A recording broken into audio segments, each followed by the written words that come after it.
குழந்தைகளிடம் வந்து எப்படி நீங்கள் வீட்டில் மிட்டாய்க்கும் துணிமணிக்கும் எப்படி அடம் பிடிச்சி வாங்குறீங்களோ அந்த மாதிரி விஜய் மாமா அவர்களுக்கு அடம் பிடிச்சி ஓட்டு வாங்கி கொடுங்கன்னு சொல்லி குழந்தைகளை வந்து ஒரு ஓட்டு பொறுக்கும் கருவியாக யூஸ் பண்ணியிருக்காரு. என் குழந்தை வந்து நீங்கள் டிவி கேக்கு தான் ஓட்டு போடணும், இல்லாட்டி நான் சாப்பிட மாட்டேன், தூங்க மாட்டேன், படிக்க மாட்டேன் அப்படின்னு சொல்லி அடம் பிடிச்சி என்னை வற்புறுத்தி டிவி கேக்கு ஓட்டு போட சொல்கிறான். குழந்தைகளை வந்து மிஸ்யூஸ் பண்ணி அவங்கள ஒரு ஓட்டு போடுற ஒரு கருவியா, ஓட்டுக்கு யூஸ் பண்ற ஒரு கருவியா யூஸ் பண்ணியிருக்காரு விஜய். இது சம்பந்தமா வந்து நான் இன்னைக்கு காவல்துறை ஆணையரிடம் புகார் கொடுக்க வந்திருக்கேன். வணக்கம், என் பேர் பாலகிருஷ்ணன். நான் கணபதியில இருந்து வர்றேன். நான் விடுதலை சிறுத்தை கட்சியினுடைய தொண்டரணி மாவட்ட அமைப்பாளர். போன 21ஆம் தேதி வந்து டிவிகே தலைவர் விஜய் அவர்கள் வந்து ஒரு பரப்புரையின் போது குழந்தைகளிடம் வந்து எப்படி நீங்கள் வீட்டில் மிட்டாய்க்கும் துணிமணிக்கும் எப்படி அடம் பிடிச்சி வாங்குறீங்களோ அந்த மாதிரி விஜய் மாமா அவர்களுக்கு அடம் பிடிச்சி ஓட்டு வாங்கி கொடுங்கன்னு சொல்லி குழந்தைகளை வந்து ஒரு ஓட்டு பொறுக்கும் கருவியாக யூஸ் பண்ணியிருக்காரு. இதனால் வந்து என் வீட்டில் வந்து என் குழந்தை வந்து ஓட்டு போட போகும்போது நீங்கள் டிவி கேக்கு தான் ஓட்டு போடணும், இல்லாட்டி நான் சாப்பிட மாட்டேன், தூங்க மாட்டேன், படிக்க மாட்டேன் அப்படின்னு சொல்லி அடம் பிடிச்சி என்னை வற்புறுத்தி டிவி கேக்கு ஓட்டு போட சொல்கிறான் என் பையன். இதை சமாதானப்படுத்துறதுக்கே எனக்கு பெரிய விஷயமா போச்சு. இதே மாதிரி மக்கள்கிட்ட எவ்வளோ குழந்தைகள் வந்து இப்படி சொல்லி விஜய்க்கு ஓட்டு போட சொல்லியிருக்காருன்றது மக்களுக்கு தெரியும் நல்லாவே. இது சம்மந்தமாக வந்து குழந்தைகளை வந்து மிஸ்யூஸ் பண்ணி அவங்கள ஒரு ஓட்டு போடுற ஒரு கருவியாக, ஓட்டுக்கு யூஸ் பண்ணுற ஒரு கருவியாக யூஸ் பண்ணியிருக்கார் விஜய். இது வந்து சட்ட ரீதியாக ரொம்ப குற்றமான விஷயம். இது சம்பந்தமாக வந்து நான் இன்றைக்கி காவல்துறை ஆணையரிடம் புகார் கொடுக்க வந்திருக்கேன். நேற்று வந்து எலெக்ஷன் கமிஷனுக்கிட்ட இமெயில்லையும் போஸ்ட் மூலியமாகவும் புகார் அளிச்சிருக்கேன். இது சம்மந்தமாக தக்க நடவடிக்கை எடுப்பாங்கன்னு நம்புகிறேன். அப்படி கமிஷனர் நடவடிக்கை எடுப்பார், எலெக்ஷன் கமிஷன் நடவடிக்கை எடுக்கும்னு நம்புகிறேன். அப்படி அவங்க நடவடிக்கை எடுக்கலைன்னா நான் நீதிமன்றத்தை நாட போகிறேன். நன்றி, வணக்கம். யாருக்கு ஓட்டு போட்டீங்க? நான் அது சொல்லக்கூடாது இல்லைங்களா? குழந்தைங்க வந்து ரொம்ப வற்புறுத்துறாங்க. நான் அவங்ககிட்ட பொய் சொல்லியிருக்கேன். நான் டிவி கேட்ட போட்டேன்னு பொய் சொல்லியிருக்கேன். அப்படி சொல்லனால என் வீட்டில் பிரச்சனை இல்லாமல் போகுது. இது என்னையும் பொய் சொல்ல வச்சுருக்காங்க இல்லையா? இது இவங்க இப்படி சொல்லலைன்னா, விஜய் அவர்கள் இப்படி சொல்லி குழந்தைகளுக்கு அழுத்தம் கொடுத்ததுனால தானே இந்த பிரச்சனை. எவ்வளோ நாள்? 5 வயசுங்க. ஓட்டும் போட்டு முடிச்சாச்சு. இதுக்கப்புறம் வந்து நீ கம்ப்ளைண்ட் கொடுத்து எனக்கு ஓட்டு போடுற அன்னைக்கு தானே இந்த பிரச்சனையே வந்துச்சு. நான் 23ஆம் தேதி ஓட்டு போட போகிறேன்னு சொல்கிறப்ப தானே இந்த பிரச்சனை வந்துச்சு. எனக்கு வந்ததுனால நான் வந்து புகார் தர்றேன்.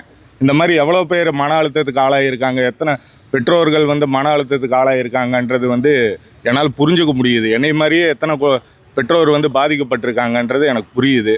பொய் சொல்ல வைக்கிறாங்க பெற்றோர்களை குழந்தைகள் இடத்துல. இனி தேர்தல் முடிவு வந்து எப்படி வரும்ன்றது எங்களுக்கு தெரியாது. அது குழந்தைகள் இன்னியும் எப்படி மென்மேலும் பாதிக்கும்ன்றது வந்து எங்களுக்கு ரொம்ப பயமாக இருக்குது. ஒரு பேரண்ட்ஸாக, கட்சிக்காரன்றதை விட ஒரு பெற்றோராக வந்து எனக்கு ரொம்ப பயமாக இருக்குது.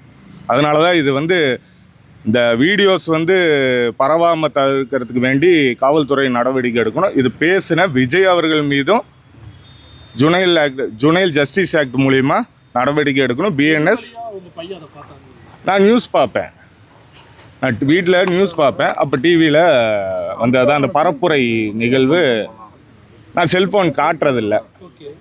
வீட்டில் நியூஸ் பார்க்குறப்ப அந்த பரப்புரை மூலிமா பார்த்தப்போ ஒரு டைம் பார்த்தது தான். அவன் கொஞ்சம் விஜய் ரசிக்கிறவன், அதனால் கொஞ்சம் மனசில் பசுமரத்தாணி போல் பதிஞ்சிருச்சு அவன் மனசில். வேற ஒன்றும் இல்லை. 5 வயசுங்க. எதுங்க?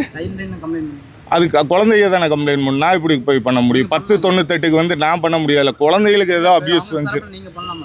நான் அதனால தான் காவல்துறைக்கே வந்து புகார் சொல்ல வந்தேன். கரெக்டு தாங்க. முதல்ல நான் எலெக்ஷன் கமிஷன் அதாவது வந்து இதை பேசினவர் மேலே முதல்ல தப்புங்க. அதை தடுக்காம விட்ட சைபர் கிரைம் மேலேயும் தப்பு, அவங்க மேலே நடவடிக்கை எடுக்காத எலெக்ஷன் கமிஷன் மேலேயும் தப்பு. இந்த தப்பை நான் சொல்கிறதுக்கு தான் வந்திருக்கேன். இது அவங்க மேற்கொண்டு அவங்க மேலே நடவடிக்கை எடுக்கலைன்னா நான் நீதிமன்றத்தை நட போகிறேங்க. எனக்கு தெரிஞ்சு என் ஃப்ரெண்ட்ஸ் மூலியமாகவே ஒரு 10-15 பேர் பக்கம் இதே பிரச்சனை தான். அவங்க வந்து வேறு வேறு கட்சிக்கு ஓட்டு போடுறவங்க, வேறு வேறு கட்சியிலையும் இருக்கக்கூடியவங்க ஓட்டு போடுறவங்களும் சரி, பொது வெகுஜன மக்கள் தான், அவங்களும் பாதிக்கப்பட்டிருக்காங்க. ஒரு பையன் பாதிக்கப்பட்டிருக்காரு. பையனோட அம்மாவோட விமர்சனம் என்னவா இருக்கு? அம்மாவோட அம்மா என்ன நினைக்கிறாங்க? அம்மா வந்து நீங்கள் பேசாமல் அவங்களுக்கே ஓட்டு போடுங்க அப்படின்ற மாதிரி என்னைய அதாவது பேசாமல் அவங்களுக்கே ஓட்டு போடுங்க அப்படின்ற மாதிரி அவங்க சொல்கிறாங்க. அடம் பிடிக்கிறாங்க. அடத்தினால அவங்கள சமாதானப்படுத்துறதுக்கு நீங்கள் ஓட்டு போட்டுருங்களா அவங்களுக்கு அப்படின்றாங்க. அம்மாக்கள் மேஜர் தானே, அவங்களே மாறுறாங்களே. அது மாற்றினது யார்? குழந்தைகள் சொல்லி தானே மாற்றினது. குழந்தைகிட்ட யார் பதிய வச்சது? பிஞ்சு மனசில் நஞ்ச வச்சது யார் சொல்லுங்க? விஜய் தானே. பொம்மைக்கு வர முடிக்கிற மாதிரி தான் படம் முடிக்கிறேன். ஆமாம், இது சொல்லி தூண்டி விட்டது யாருங்க? ஓட்டு போடாதவங்க ஓட்டு போட வைங்க. டிவி போட்டு அது டிவிக்கு விஜய் மாமாக்கு ஓட்டு வாங்கி கொடுங்கன்னு தானே சொல்லியிருக்காரு.